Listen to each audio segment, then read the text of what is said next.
Bismillahirrahmanirrahim. Assalamualaikum warahmatullahi wabarakatuh.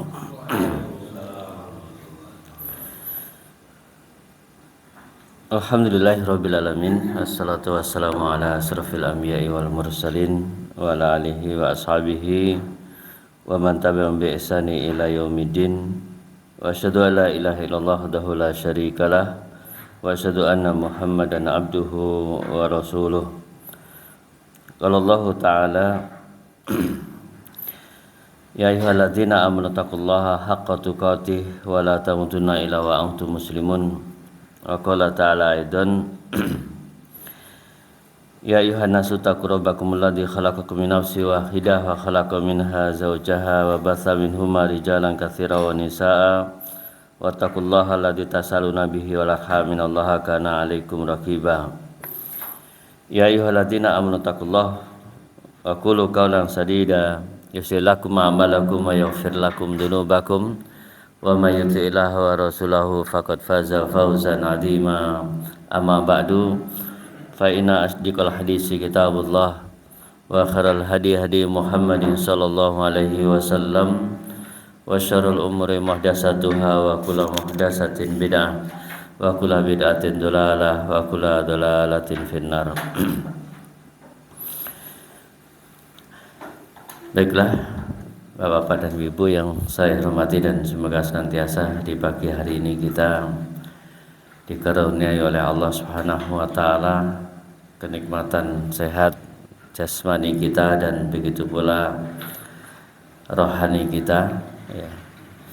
Dan semoga Allah Subhanahu wa taala berikan pula kepada kita ya, ghirah semangat dalam bermajelis ilmu sebagai upaya utama untuk mendapatkan hati yang senantiasa istiqomah di atas jalan Rasulullah sallallahu alaihi wasallam dan para sahabatnya radhiyallahu taala anhum ajmain.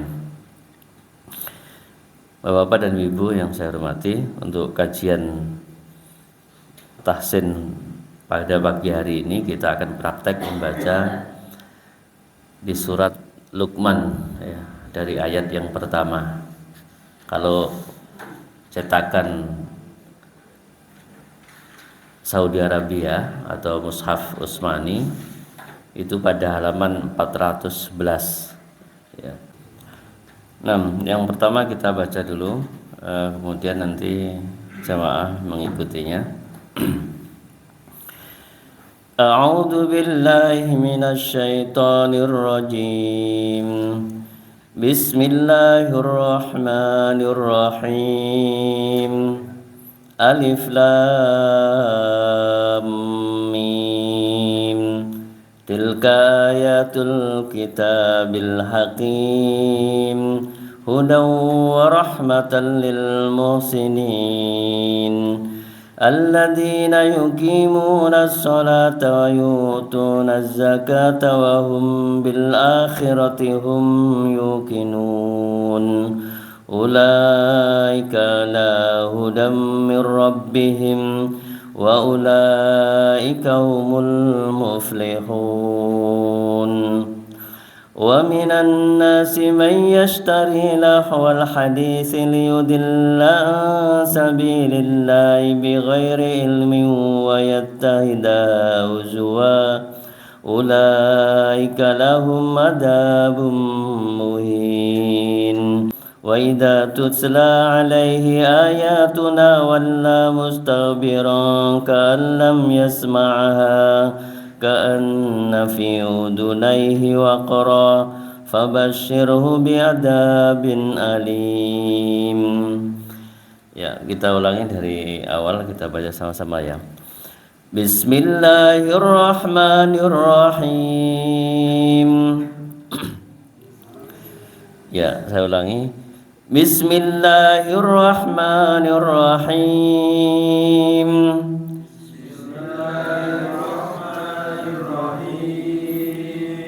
Alif lam mim. Alif Lam Mim. Tilka ayatul kitabil hakim.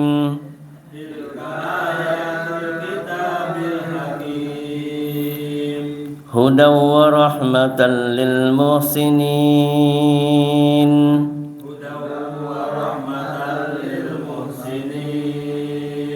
Alladzina yuqimuna as-salata wa yutuna az-zakata wa hum bil akhirati hum yuqinun. Alladzina yuqimuna as-salata wa yutuna az-zakata wa hum bil akhirati hum yuqinun. Ulaika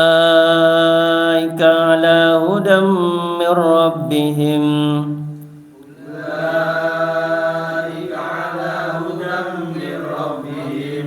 Wa ulaika humul muflihun.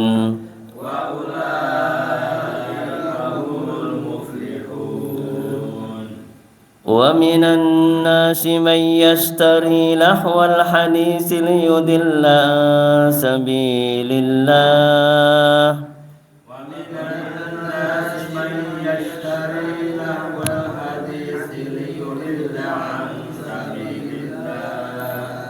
Ya, kita ulang, suaranya enggak stabil ya. Baik. Wa minan nasi man yashtari lahwal haditsi liyudilla sabilillah. Wa minan nasi man yashtari lahwal haditsi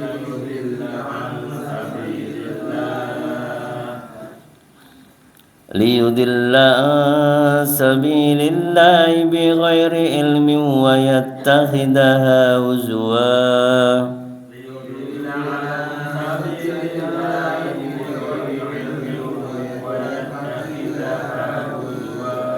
Ulaika lahum adabun muhin.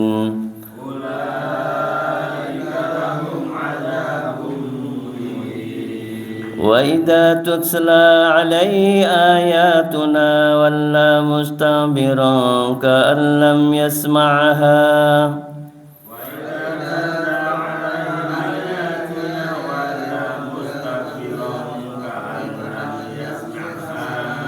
Ka'anna fi udunayhi waqra.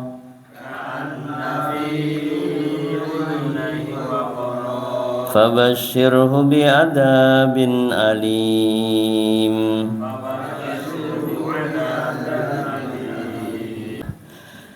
Nah, di surat Luqman ini kita sedikit bahas tentang tajwidnya dari awal ya. Alif Lam Mim itu di situ di Quran yang versi Indonesia mungkin ada tasdidnya ya, mimnya. Enggak semua, tapi ini Quran yang saya pegang enggak ada. Cuma memang sudah diketahui secara umum pembacaan alif lam terus kemudian ketemu mim itu biasanya ditekan dan dipanjangkan. Yaitu mat apa itu? Dulu sudah pernah kita bahas.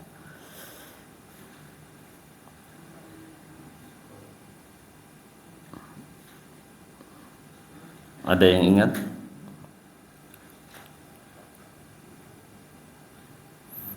Mat lazim, cuma ini yang apa? Yang musakol atau yang mukhaffaf, yang ringan atau yang berat? Mukhaffaf. Bukan sebaliknya.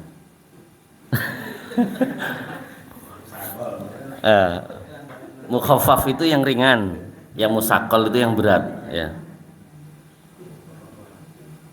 Itu musakol ya, karena dia dipanjangkan kemudian ditekan ya, dipanjangkan ditekan karena kaidah pembacaannya itu walaupun tidak ada tasydidnya sudah diketahui secara maklum itu dipanjangkan seperti kata waladdol ya, itu kan juga sama. Ini alif lam langsung masuk ke mim dan ditekan di situ ya.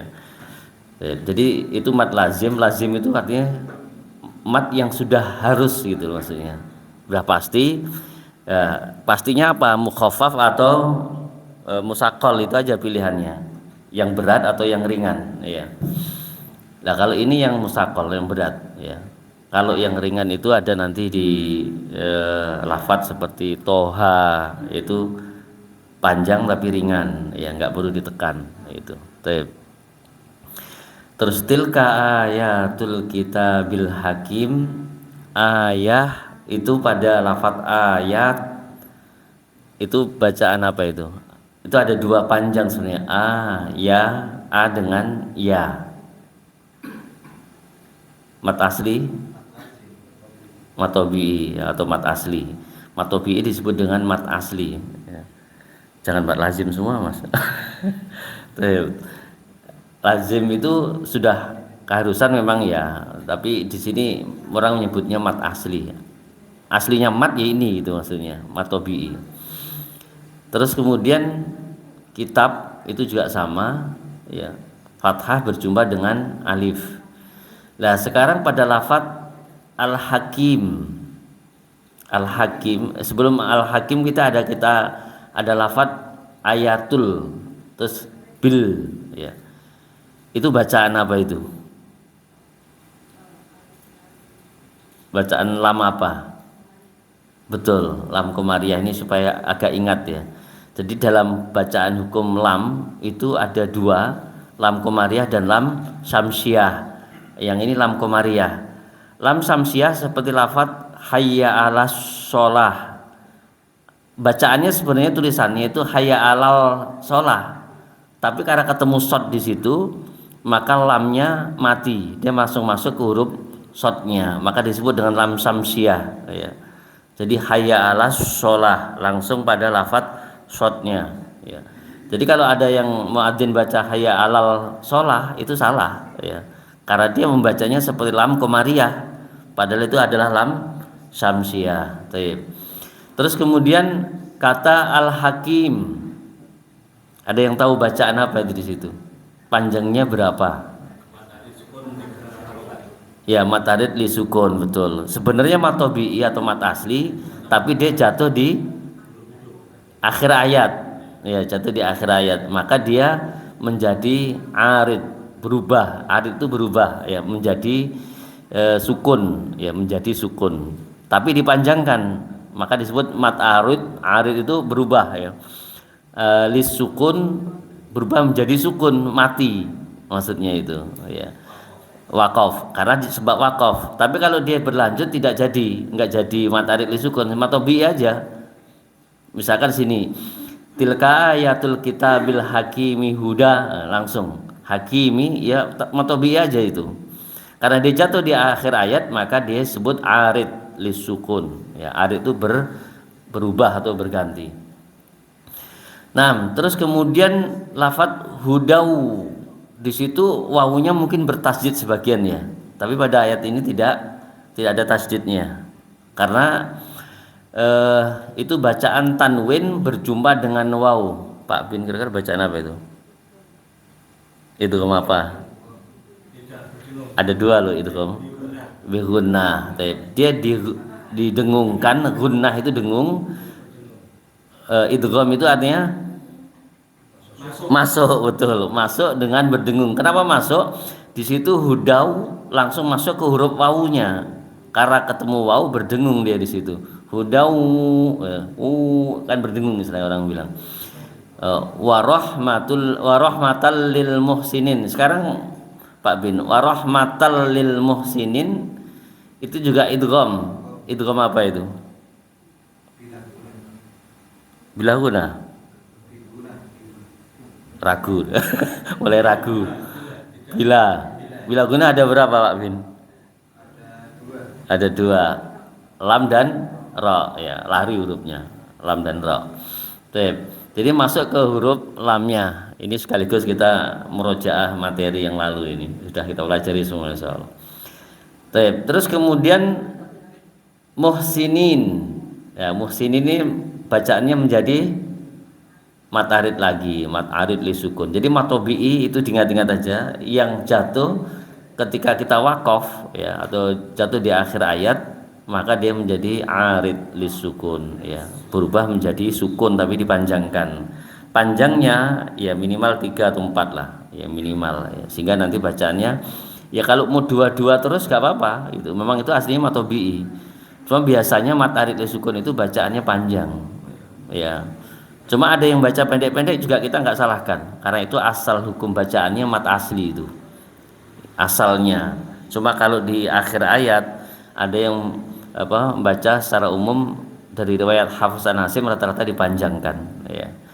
Saya memang pernah dengar bacaan itu lafaz Al-Fatihah pendek-pendek, alhamdulillahirabbil alamin arrahmanir rahim, ya, tapi jarang di telinga kita terdengar karena rata-rata lebih panjang dari itu, ya.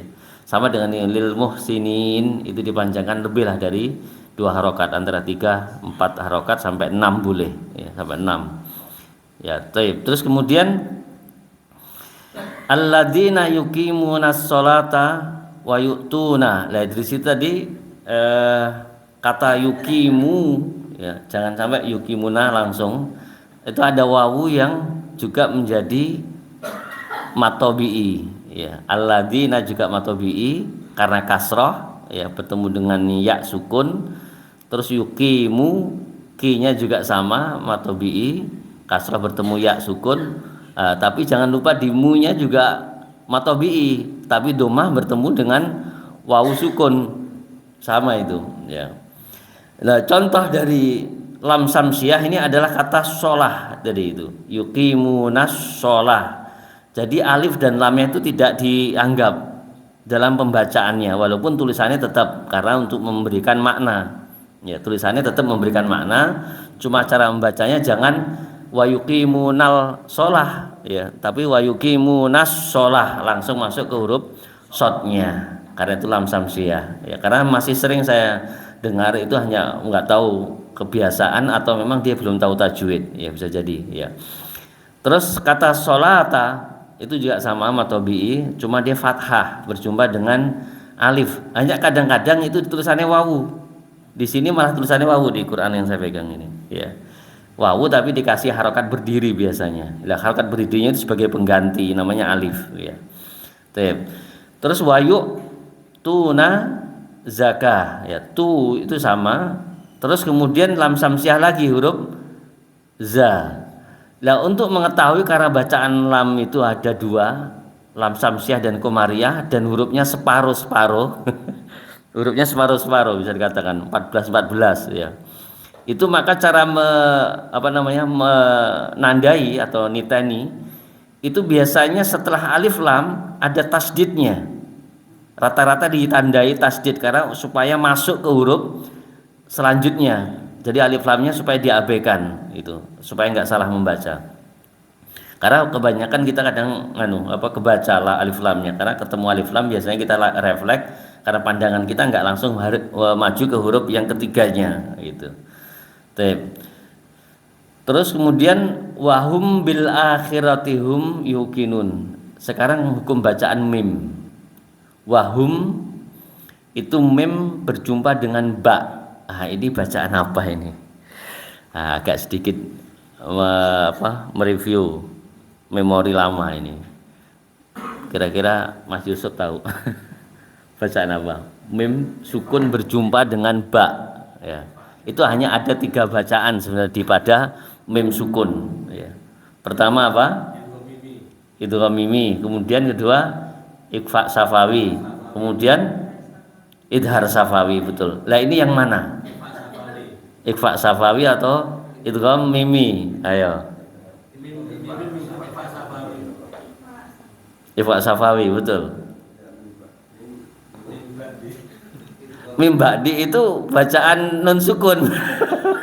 Ini mim sukun. Makanya agak sedikit saya ajak mereview. Gimana?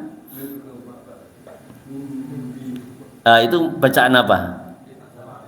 Ikhfa safawi. Hurufnya ada berapa? Ada 1. Ba aja udah. Makanya saya ajak memori. Hukum bacaannya ikhfa itu samar, ya, safawi itu di mulut, di lidah, ya. Terus kemudian karena ketemu ba dia menjadi langsung masuk ke huruf ba-nya. Wahum langsung agak disamarkan sedikit langsung masuk ke baknya. Terus kemudian mim sukun lagi ketemu ya, itu hum yukinun. Mim sukun lagi berjumpa dengan ya. Lah ini bacaan yang mana ini? Dari 3 tadi. Ya, idgham lagi, Mas. Idhar ini, idhar syafawi ya. Ya, yukinun nggak usah kita bahas karena itu sudah jelas materi itu sukun ya. Nah, langsung masuk kepada ulaika. Ulaika itu berapa panjangnya kira-kira? Ya, 4 sampai 5 6 ya, antara itu. Jadi boleh panjang karena itu mad wajib mutasil. Kenapa disebut mutasil langsung bersambung? Karena dia dalam satu kata, satu makna. Betul ya Ibu. Nah, jadi panjangnya bisa 4 sampai 5 ya. Ya, jadi dipanjangkan lebih dari itu. Kalau hanya 2 nanti salah, dia bukan matobi'i ya. Terus kemudian ala itu bacaan matobi'i. Sebenarnya itu alif ya. Ada sebagian penulisan Arab itu kalau bukan ayat Al-Quran ya, ada penulisan Arab itu biasanya kadang-kadang alanya itu ain, lam, terus kemudian alif. Tapi di situ kayak ya, tapi tanpa titik. Itu alif sebenarnya maknanya. Jadi kayak ada ya tanpa titik itu alif bermakna. Cuma alifnya dibengkongkan. Orang menyebutnya alif bengkong. Itu alif bengkong itu. Maksudnya itu dia panjang seperti alif, cuma dia bentuknya bengkong. Maka harokatnya biasanya Quran ini tulis harokatnya berdiri. Harokatnya, yaitu pengganti alif. Ya, seperti matobi'i bacanya. Gimana? Bukan alif dia. Kan bukan pada lamnya yang dibahas, tapi panjangnya. Ya alif, ya alif. Kalau lam jelas bengkong, Mbak, nggak ada lam lurus. Enggak, itu asalnya kan lam gini, asy alif. Cuma alifnya itu kadang-kadang dibengkokin, cuma tanpa titik. Nah, itu makanya disebut alif bengkong tadi. Untuk nandai aja sebenarnya. Karena enggak ada titiknya. Enggak ada titiknya. Kalau iya dia bacanya alai itu nanti, alai. Cuma bacanya tetap ala karena dia alif gitu. Itu untuk mengetahui aja. Lah artinya apa? Ala di atas ya. Iya, di atas. Terus jelas ya insyaallah itu ya. Terus kemudian huda itu tanwin berjumpa sama itu alif sebenarnya. Alifnya itu bengkong lagi kan? Tanpa iya kan, tanpa titik di situ. Bener. Kalau yang sih jelas sama titik di sini Quran ini. Pak Bin tulisannya apa? Tanpa titik kan? Nah, itu namanya alif itu, bermakna alif. Maka disebut hudan. Hudan. Cuma karena di situ ketemu mim, maka masuk ke huruf mimnya. Nah sekarang ketika ditanya ini hukum bacaan apa gitu. Hudam. Pak Bin biar hafal ini.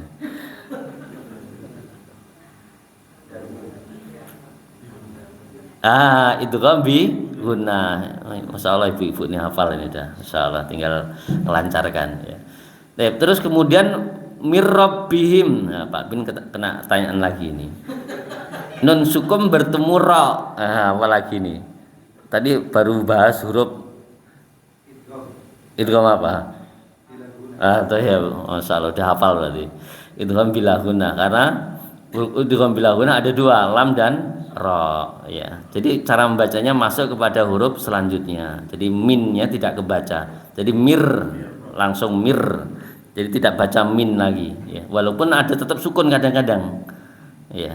Kalau di Quran yang ini nggak ada sukunnya karena sudah langsung masuk ke huruf roknya ya. Terus ya. Ya. Terus kemudian bihim itu kalau berhenti itu ada tanda sola ya. Di Quran Bapak ada tandanya apa? Kalau nggak sola kadang-kadang kola gitu. Nah, kalau sola itu bisa selanjut lebih baik.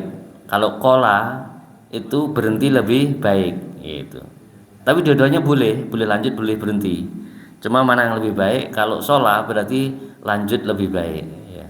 Cuma kadang-kadang kita mengikuti nada suara kita nyampe atau enggak itu aja ya. Ya nafas. Karena kadang-kadang permainan nafas ini kalau enggak pas malah justru apa? Rusak bacaannya rusak. Lebih baik dipotong tapi enak dipahami gitu maksudnya. Nah, terus kemudian tadi ketika lanjut wa ulaika, ini sama dengan ulaika yang awal tadi, wa ulaika ini nggak boleh membacanya ula gitu. Jadi itu wawunya disukun, itu mati, seakan-akan tidak ada, maka disebut panjangnya di lam, wa ulaika gitu. Langsung itu bacaan apa Pak Bin? Ulaika tadi bacaan apa? Kira-kira mat wajib mutasil karena dia dalam satu kata artinya ya. Terus kemudian humul muflihun itu asalnya bacaannya hum itu mereka ya. Kenapa dikasih domah? Karena disambung humul muflihun ya. Muflihun sama itu orang-orang yang beruntung di situ. Nanti kita terjemahin sedikit ya. Kita lanjutkan sedikit lagi, 2 ayat lagi ya. Wa minan nasi itu sama min dengan ketemu nunnya padahal itu lam samsiah. Aslinya wa min terus annas ya. Aslinya min dan annas disambung menjadi wa minan nas. Dan nanti ada sambungan waman dan anas, manin nas, jadi sambungannya malah ke kasrah kalau dari atas ya. Man jadi ni, kalau min jadi na ya. Penyambungannya begitu. Jadi kalau misalkan nanti baca Arab nggak ada harokatnya begitu. Dia maknanya dari atau siapa gitu. Ya. Terus kemudian mayyashtari ya, ini nun sukun bertemu dengan ya. Ya, ini bacaan apa ini? Itu kan apa Ibu? Itu kan bihunna. Itu kan bihunna hurufnya ada berapa, Bu? Sekalian murojaah ini. Mereview. Itu kan bihunna ada 4. Yanmu, ya nun mim waw ya. Ya, ini salah satu huruf idgham bihunna. Sama tadi yastari itu dibaca panjang atau pendek itu? Atau vi ya. Cuma tadi ini bisa dikatakan tadi ya, tapi di situ ada titiknya enggak ya? Ada. Tapi sebagian Quran enggak ada. Di sini enggak ada yang saya pegang. Terus masuk kepada lahwal hadisi sudah jelas itu matobi'i. Yudillu sabi. Nah, ini sekarang nun sukun bertemu dengan sin. Kira-kira bacaan apa ini? Ikfa apa? Ikfa ada 2. Ikfa tok. Ikfa hakiki ya. Ikfa hakiki itu ya aslinya ikfa ini. Nun sukun bertemu dengan sin salah satunya. Saya kira paham. Terus kemudian sabilillah. Ini belum kita pelajari ya. Harokat ketemu huruf jalalah, huruf Allah, lafadz Allah. Kalau dari A itu bacanya Allah. Kalau dari kasrah lah, ilah. Ya. Lillah itu apa? Hukum bacaannya apa? Belum kita pelajari ya dulu. Belum kayaknya. Saya merasa belum bahas di sini. Lafdzul jalalah belum kita bahas. Ya. Tapi saya sekilas pernah bahas di lam tarkik ya, dan tafkhim itu maksudnya lam yang ringan dengan berat. Kalau pada lafadz Allah itu berat, kalau lillah itu ringan ya. Nah, ini yang ringan ya. Terus kemudian ya itu nggak usah kita bahas dulu karena sudah paham insyaallah. Jadi kalau kasrah mesti lah, jangan di loh ya. Karena nanti sebagian masih karena mungkin nggak belajar tajwid ya. Lillah ya maksudnya lillah ya. Bi ghairi ilmin wa yattakhidahu huzwa. Min tanwin kasrah berjumpa dengan waw adalah idgham bihunna wa yattakhidahu huzwa. Paham ya? Insyaallah huzwa. Ya, huzwan ini adalah kalau disambung berjumpa dengan alif itu idhar. Cuma huzwa ini berhenti. Ada tanda jim biasanya. Jim itu boleh berhenti. Lah, ini bacaan apa kalau berhenti? Mat apa?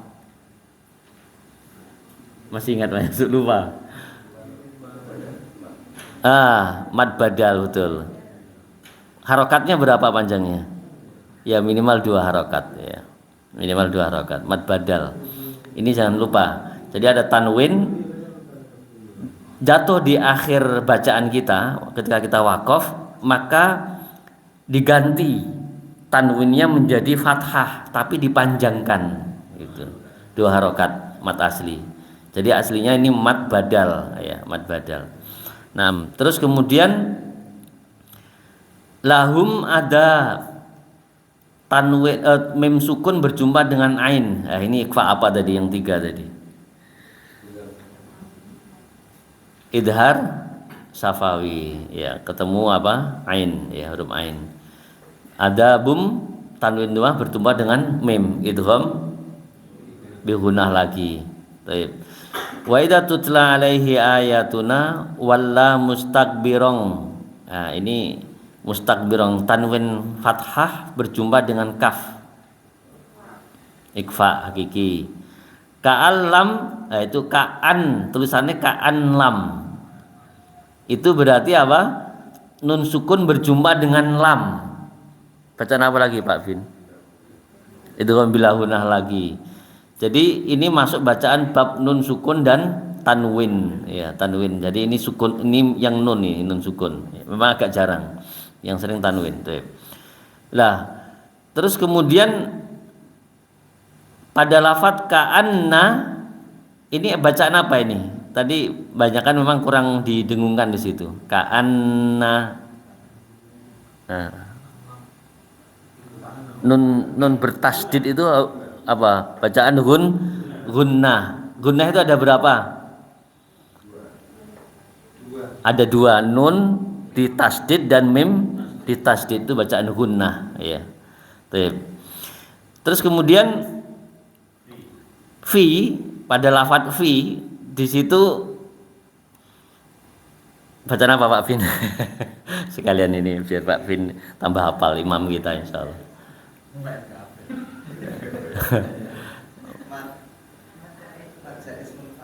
Mad jaiz munfasil tadi sudah kita bahas di awal ya. Terus wakra apa Pak Bin? Tanwin jatuh di akhir mad badal tadi sudah dibahas ya. Terus fabasyiru bi'adabin alim. Nah ini baru bi'adabin alim, ini paling gampang. Bacaan idhar apa Bu?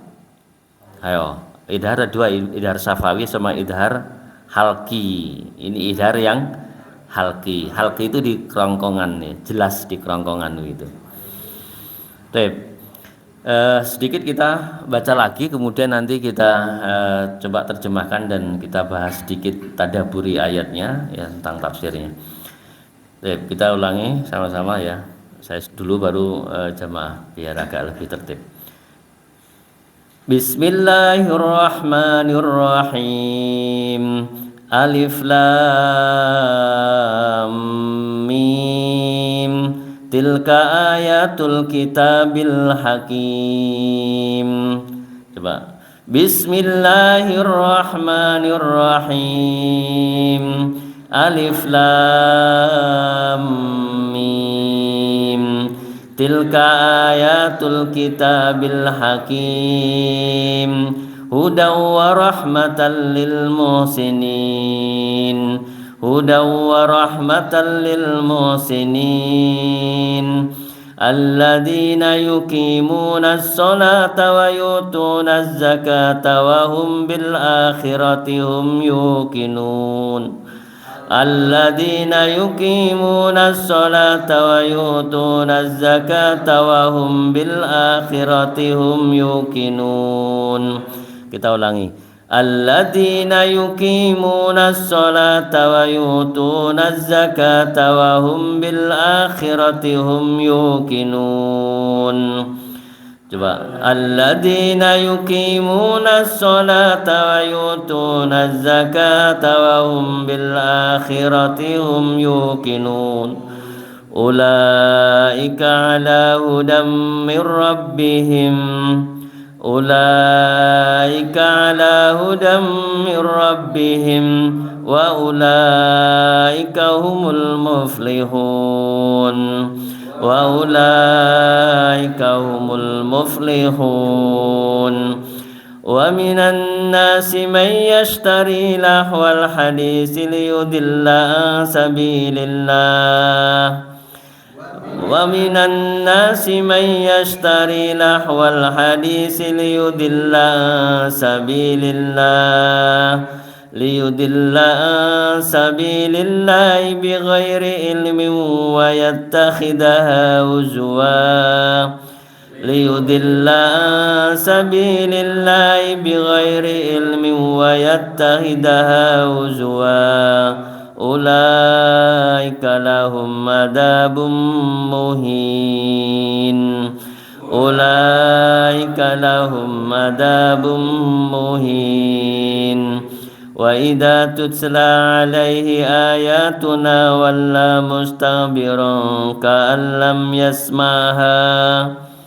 Wa idza tutla alaihi ayatuna walla mustakbiran ka'an lam yasma'ha ka'anna fi udunayhi waqra fabashshirhu bi'adabin alim.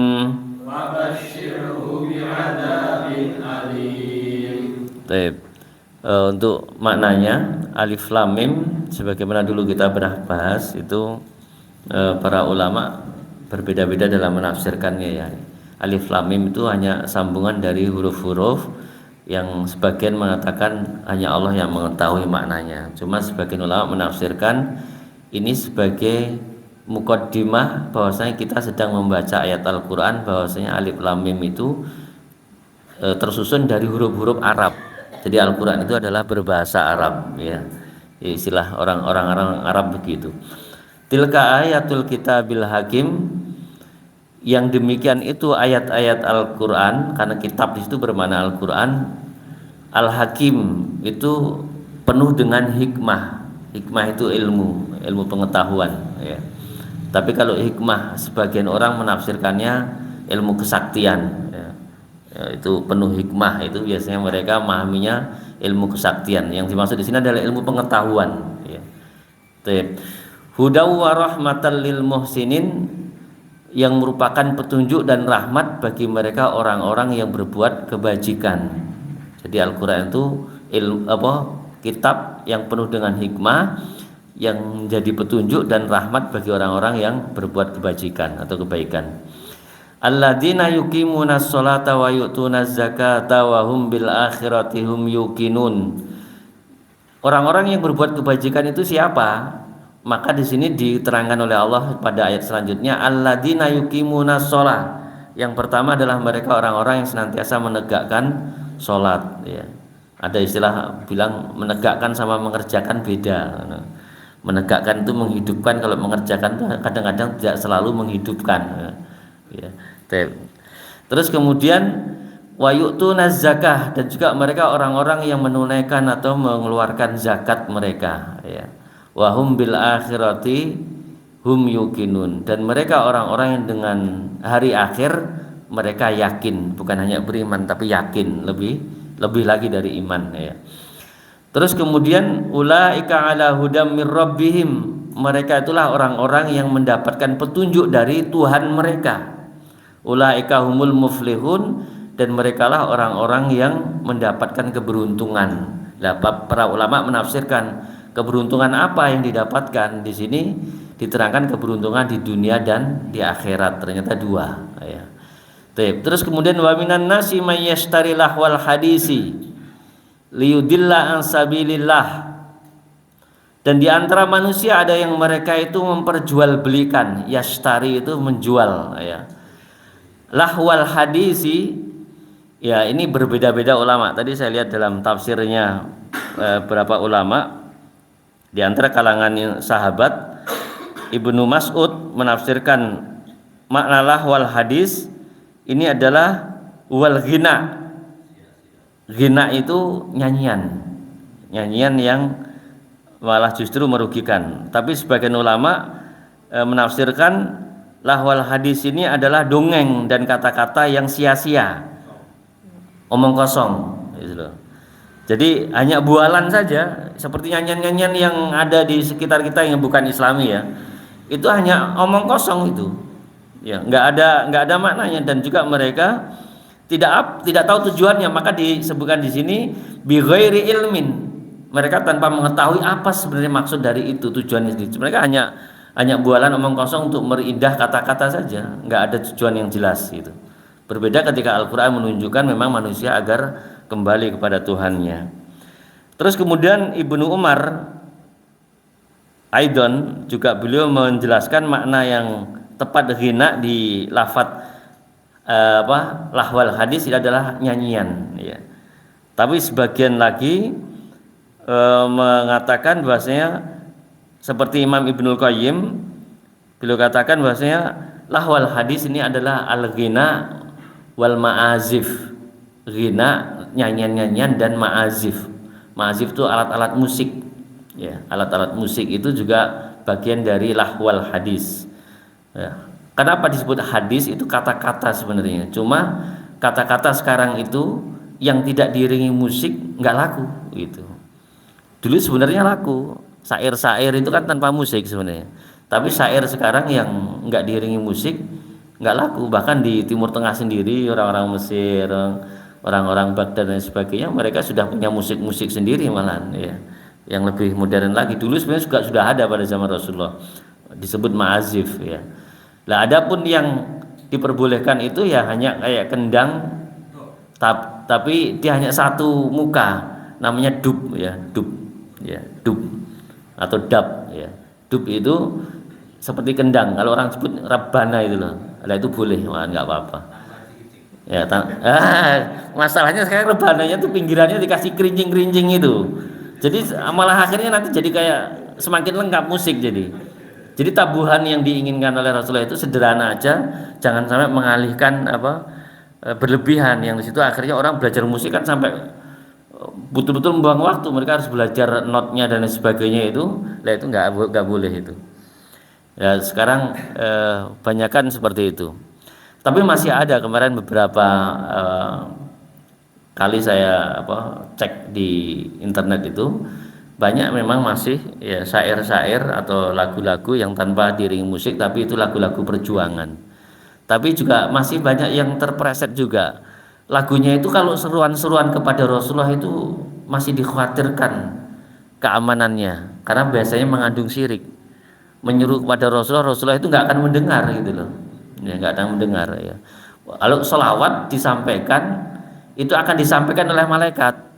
Bedanya di situ. Kalau sholawat itu nyampe kepada Rasulullah, karena setiap hari itu ada malaikat yang selalu menyampaikan kepada Rasulullah, kamu mendapatkan salam dari umatmu, kamu mendapatkan salam dari umatmu, selalu sampai. Kata Rasulullah, ya belighuni, nyampe kepadaku, kata Rasulullah kalau sholawat. Tapi kalau hanya seruan ya Rasulullah itu nggak nyampe, karena itu hanya seruan dan kita nggak boleh, malah bisa mengandung pada unsur syirik ya. Seruan itu hanya kepada Allah, maksudnya permintaan atau doa itu.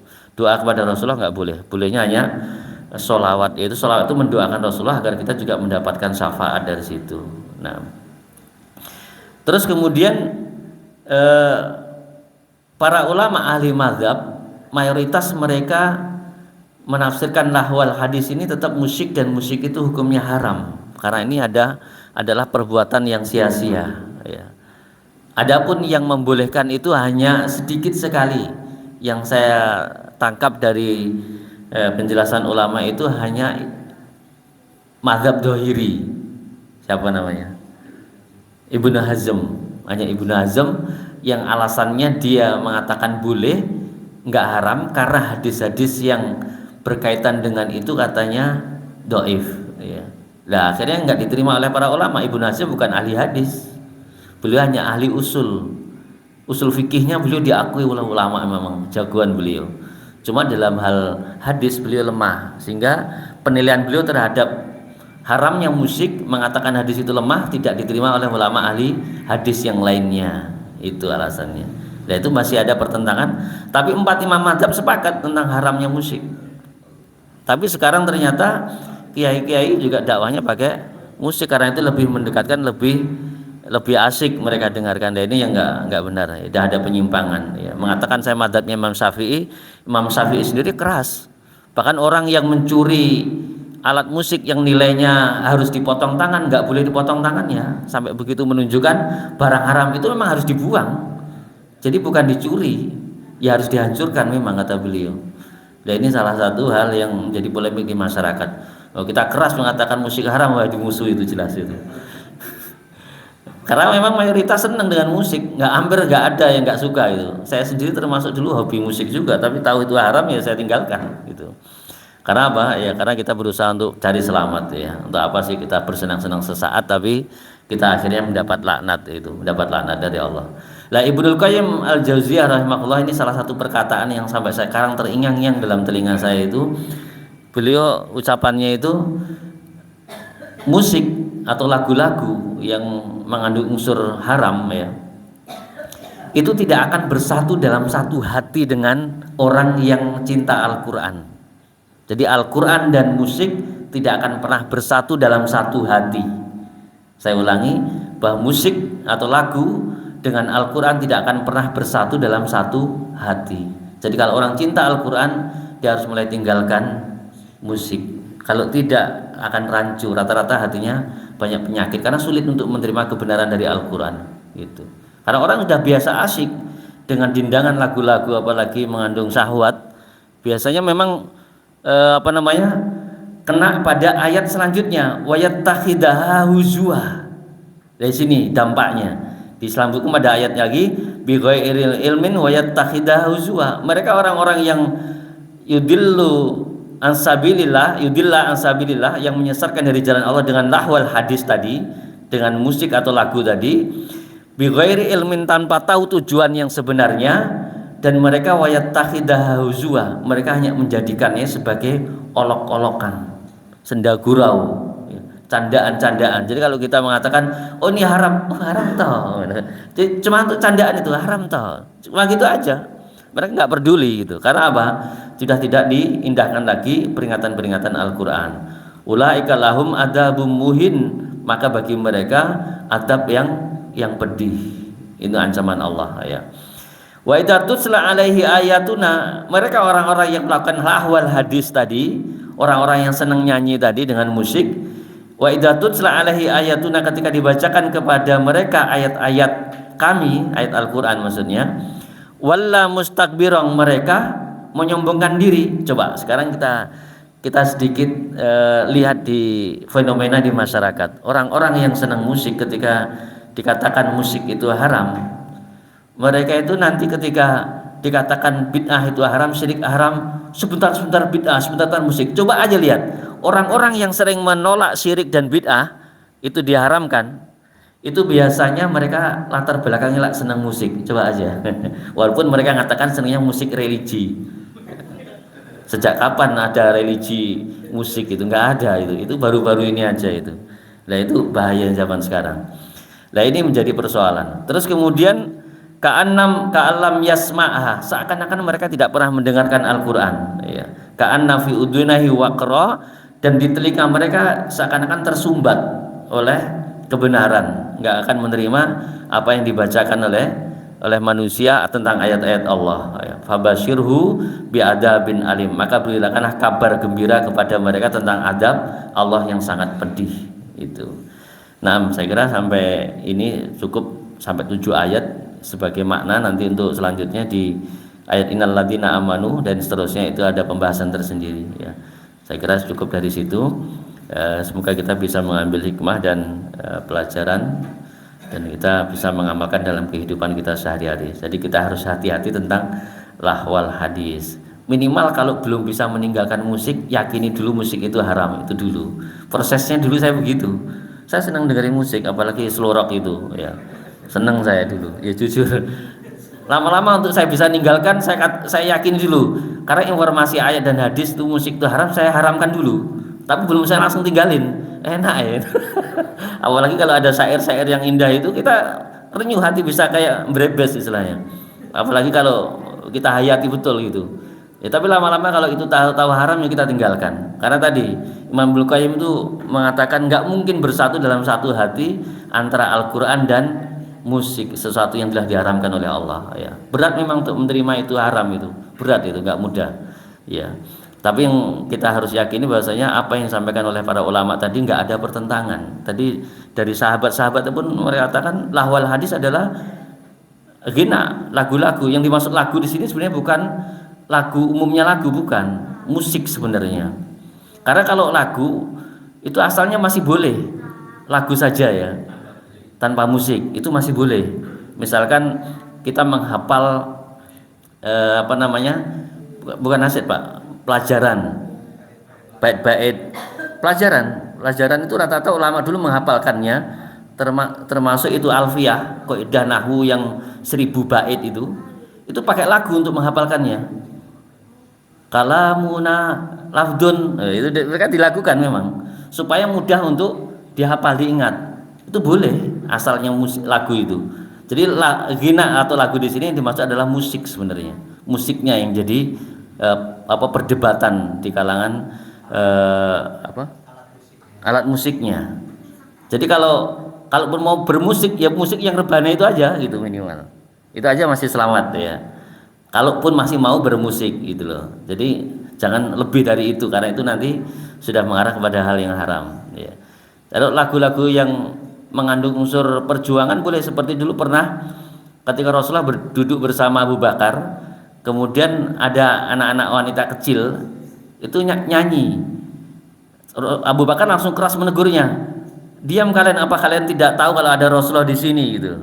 Mereka bernyanyi gitu.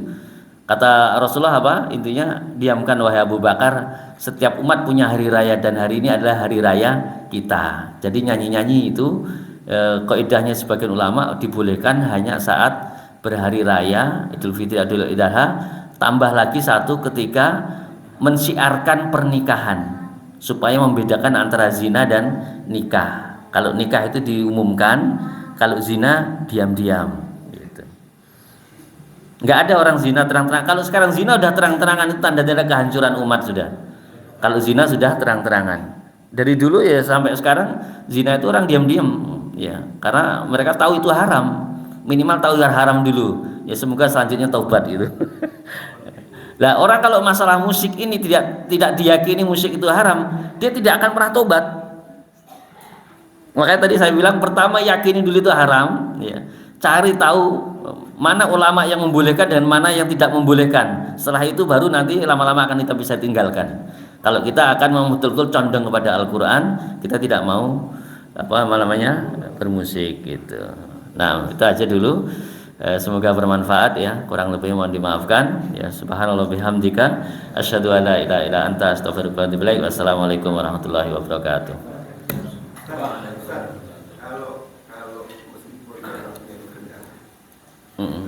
Ya. Oh ya.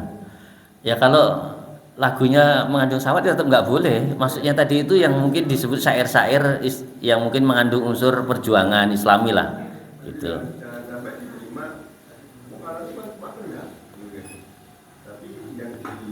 Yang dilakukan mengandung unsur syahwat. Ya nanti kendangnya nggak haram, lagunya yang haram. Makanya tadi sebagian ulama disimpulkan sebenarnya lahwal hadis itu bermakna lagu dan musik gitu. Lah mana dulu yang diharamkan? Musik pun masih ada yang dibolehkan, yaitu dub tadi. Lagu diperbolehkan selama itu tidak mengandung unsur yang haram gitu. Mengandung unsur haram itu luas maknanya ya. Kadang-kadang unsur menipu, ada yang syirikan, malahan ada lagi malah mengandung syahwat ya. Mengandung unsur syahwat masih mending Pak. Bukan saya merendahkan itu, karena sekarang banyak yang dikatakan religi tapi malah mengandung unsur syirik. Banyak lagu-lagu dari Syiah itu yang sekarang banyak digunakan oleh umat kita, umat Sunni ya, Ahlus Sunnah. Karena mereka tidak tahu maknanya gitu. Itu persoalannya di situ Pak. Banyak seruan-seruan kepada Rasulullah itu nggak boleh Pak, nggak boleh, karena Rasul nggak akan mendengar gitu. Ya, berarti kan menyuruh sesuatu mayit nggak boleh. Intinya ke situ sebenarnya. Ya. Nah kalau seruan kepada Allah boleh, cuma kurang sopan. Ya, nyuruh kok dilakukan diiringi musik sesuatu yang diharamkan, akhirnya haram lagi gitu kan. Haramnya dari dua sisi ya. Haram seruan kepada Allah kok dinyanyikan, kemudian ditambahilah sambil goyang-goyang, sebagai tetap goyang-goyang Pak. Saya lihat beberapa kali video santri itu ada goyangnya, goyang goyang orang bilang goyang reggae istilahnya. Eh, saya nggak, waktu itu hanya lihat di YouTube aja. Jadi pondok pesantren saya lihat kegiatannya santri itu ternyata ada acara memang bermusik kemudian goyang-goyang gitu. Memang sama laki-laki itu kan nggak benar juga karena mereka menggoyangkannya seperti goyang-goyangnya orang berdangdut itu. Walaupun laki-laki yang saya lihat situ, yang putri enggak sih. Cuma sama aja, yang putri juga nyanyi dan bersolek, yang mereka juga kena hukum di sisi lain itu. Memang untuk beragama itu berat Pak. Sekarang kita katakan ini haram, umat membolehkan. Seperti itu yang terjadi. Ya harus betul-betul dengan hati yang lapang. Nah, saya kira itu mungkin sambung lagi dalam bahasan lain insyaallah.